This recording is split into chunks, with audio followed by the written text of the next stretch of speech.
welcome back to the podcast. I'm your host, Matt. Well, thank you, Matt. Good to see you again. And this is our friend here, Pa. So, you were talking a little bit about your day. How was your day, Pa? I had a pretty nice day. I went shopping today, bought a few things I need. And the rest of the day I watched television, not television, computer. I was on the computer for a while. And I read a book. And listened to the radio. What are you reading these days? Oh, it's a true story. Okay. And the name of it is The Lost City of the Monkey Gold. That's a true story? It's a true story. What's it about? These archaeologists are trying to find this lost city in the jungle. And they hired a plane, and they got permission from the Brazilian government for permits to go in there and search. So they hired a plane, the plane circling all around, taking images, and when they compiled it all, they found 2 white columns at the site. So now they sent 10 people in there to try to find it. What they had to do is drop 2 people down from a helicopter on a rope. They cut the clearing in the jungle so the helicopter could land. The helicopter went back and got all supplies, came back, and in the meantime, they had the killing. It's so thick in there that they had to do a thing. So they eventually got it cleared out, and the helicopter came back with more people and supplies. So they loaded everything off the helicopter. The helicopter took off, and they formed a camp. And night came. And the funny thing is, when they were warned previously that there were going to be a lot of insects. The Amazon's like mosquitoes, and so they said, "This is strange. There's no insects around." So when nightfall came, they knew what was going on. It was changed. Cockroaches were all over the ground. All kinds of mosquitoes and gnats. They just had to fight them off. It was unbelievable. That's horrible. Anyway, it went on, and I haven't got to the point yet where they've found the city. What I'm thinking is they're going to find something there anyway. Right. And it's quite interesting. And I'd like to say it is true. Huh. Sounds like something out of a movie. That's cool. Yeah. That's cool. Well, movies are based off of real life. Oh, it can't be. True stories are the greatest. Absolutely. I love true stories, especially with like movies and books. Yeah. Nice. Well, today was actually National Free Taco Day at Taco Bell. Did you know about that? No, I didn't know that. I haven't heard that. Yeah, well, apparently they've been doing it for 7 years now. 7 years in a row, and it's all has to do with the World Series. So if someone steals a base, you get to steal a taco, which is interesting, right? Yeah, I know. Yeah, I know about that. Yeah, I'm sure you saw. Yeah, they steal a base, so they give out 1 free Doritos Locos taco to every single baseball fan or person that walks in the building. Yeah. So, I know when you think of baseball, you automatically think of Taco Bell. But I wonder who came up with that idea. So last week, I talked about I wanted to get to know more about you and interview you. You said that you joined the Marine Corps at 19? Yes. Right. And then you were stationed, you sent over to the Pacific. Exactly. Yeah. So how long were you there before you first saw conflict? About 67 days. 67 days. Oh, so about like 2 months. Yeah. Do you remember your first battle, your first conflict? Yes, very vivid. Very vivid. We were on a ship we anchored and going into Guadalcanal down the cargo nets, and 9 Japanese planes, torpedo planes, and dive bombers attacked us. Wow. That was my first ever being involved in any enemy action. Anyway, the planes were shot down. Luckily there was another ship there, and none of them were damaged that much. That's good. So we went ashore, everything was fine. Next morning, we get up and bodies all over the place. And on the beach was a tire that was torn from one of the planes. It said Goodyear on it. Really? That's something So else. we were so mad. Wow. So they had American tires on their planes. But anyway, after that, everything worked out. What we did is we were an aircraft engineering company, and we built the airport there, Okay. Which was very needed at the time because it gave our planes a chance to attack some of the enemy. Right, right. Oh, that's awesome. So, what in your personality, in your company, what kind of weapons did you train with? M1s. M1 Yeah, Grands. M1 rifles, yeah. Nice. Yeah. Nice. They didn't have AK-15s at that time. Right, yeah, they had the Thompson and then the M1 Grand, Springfield. So, did you bring any souvenirs back with you? No, I did not.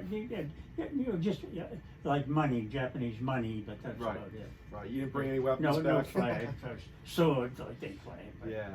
no. In fact, if you did find anything like that, the officers would take it and Right. keep it to themselves. So, was it discouraged taking back like souvenirs and stuff, like bringing back weapons? Oh no, No? not at all. No. In fact, you're lucky to carry what you had. You had a sea bag with Right. all your gear in it, and that was heavy enough to carry without anything else anyway. Nice. So, you left the Army the Marine Corps after the war ended. Yeah. How old were you then? Do you remember? I must have been 21. 21, so you're in for a good 3 years. Yeah. Yeah. What did you do when you got back?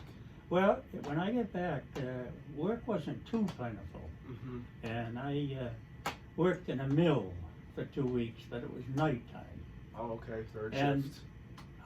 I couldn't sleep. I till this day I have a hard problem sleeping. But anyway, it was so noisy in the mill that after 2 weeks I quit. Really? Wow. And there was not much work around at the time. They were very lucky that everybody worked in the mill. Right. So I didn't know what to do.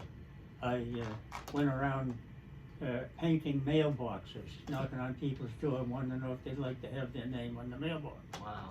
And that lasted for 3 or 4 weeks, but it wasn't enough to me, living on. Yeah, exactly. I don't know what I did after that. I had to really think it out and remember. But, I met my wife on a blind date. Did you? My friend wanted to go out with this girl, and the girl's mother wouldn't let her go out unless she had an escort. And she had a sister. So my friend asked me if I would be willing to go out with her sister so that he could take the girl out. That's funny. So I said, okay. So that's how I met my wife on a blind date. Wow, that's crazy. And when was that? How old were you then? Oh, that was probably 22, 21 and a half, 6 months after I was out. Oh, wow. So you guys started dating after that pretty regular? Well, actually, I called her up a couple of days after our date, and her mother said, she's washing her hair. And I said, oh, come on now, is that true? And the mother said, no, she told me to say that, but I was going to tell you to call back in a few minutes after she's done. So I did, and she said, no, I don't want to go anymore. Really? So I kept pestering her. I called her every 3 or 4 days after that, and finally she succumbed and went out. And from then on, it was great. You won her over. That's awesome. So when did you guys get married? Actually, we got married after being together for 6 months. Really? Well, that was a quick Yeah, change it of was mind. Really quick, yeah. But we knew what we wanted, and we were both old enough, to know what we wanted. Nice. So then we had a hard time, trying to find a house and everything. Right. And so we lived with their parents for about a month or so until we found a place. Nice. The first apartment we found was, and you're not going to believe this, $3.49 a week. A week? That's crazy. 3-room apartment. Wow. But it was in a bad section. Right. So Where was it located? in Lowell, Mass. Yeah. But we managed. We got through it. Nice. Nice.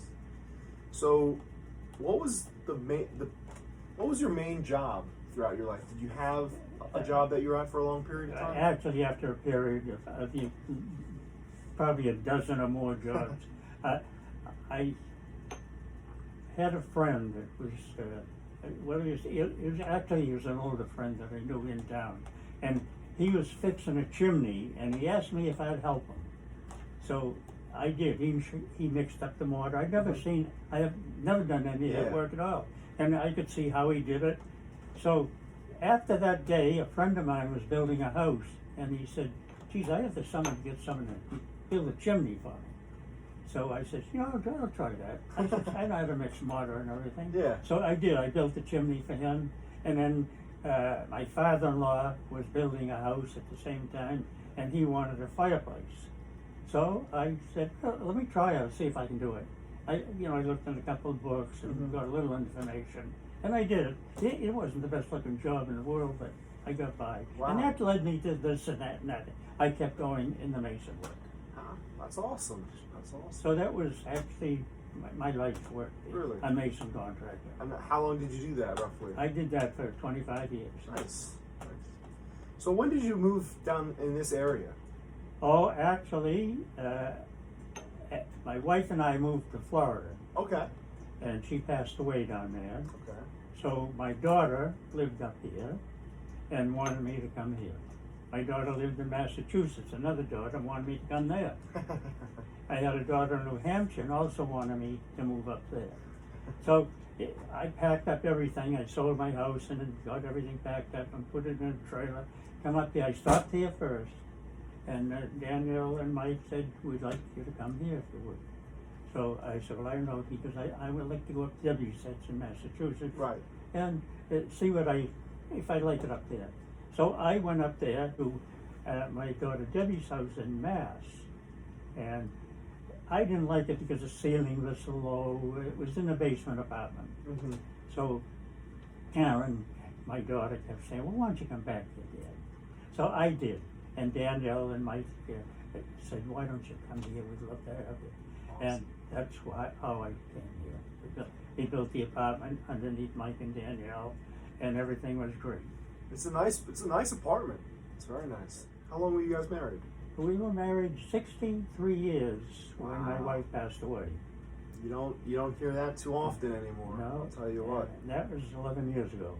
That was a good time. We had fun. So I've never been on a cruise. What's that like? Oh, actually, it's very nice, but it's crowded. Okay. You have a small unless you want to pay the price for a nice cabin. Right. You have a small cabin inside, hardly room to move around. But there's everything there you need: a basement, a toilet, and sink, and shower. The whole works. And then you go up on deck. If you're not up there first thing in the morning, you can't get a seat or a chaise lounge. So it's very crowded. The elevator's always crowded, going up and down. A lot of people. Yeah.